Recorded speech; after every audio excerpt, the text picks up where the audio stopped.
Hello అండి. Welcome to Suji's kitchen. మీకైతే left over పార్ట్‌లో అన్ని వెరైటీ డిషెస్ చూపిస్తానండి. ఏదో ఒక రీజన్ వల్ల ఒక్కొక్కసారి మనకి అన్నం మిగలొచ్చు, చపాతీలు మిగలొచ్చు, ఇడ్లీ ఇట్లా ఏదో ఒకటి మిగిలిపోతుంటాయి గదా! వాటితో మనం ఏం చేయాలనేది మంచి వెరైటీస్ అనేది మీకు వన్ బై వన్‌గా చూపిస్తానండి ఒక్కొక్క పార్ట్‌లో.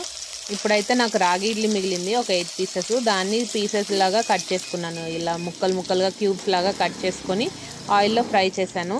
డీప్ ఫ్రై అవసరం లేదు. కొంచెం మీడియం ఫ్రైగా చేసుకుని అంతా కలిసేలాగా కొంచెం మిక్స్ చేసుకోవాలి. తర్వాత దాంట్లో మనకి ఏమేమి కావాలనేది చెప్తాను. ఆనియన్స్ పచ్చిగా ఉండకుండా మరీ ఎక్కువ కుక్ అవ్వకుండా ఇప్పుడు ఈ స్టేజ్లో వేసుకున్నామంటే మీడియంగా ఫ్రై అవుతుంది. తర్వాత వచ్చేసి మనం వేయించిన పల్లీలు అండి, ఆయిల్లో వేయించిన పల్లీలు వేసుకుంటే చాలా బాగుంటుంది. ఎందుకంటే అవి క్రిస్పీగా చాలా బాగుంటాయి ఇప్పుడు ఈ స్టేజ్లో వేసుకున్నామంటే.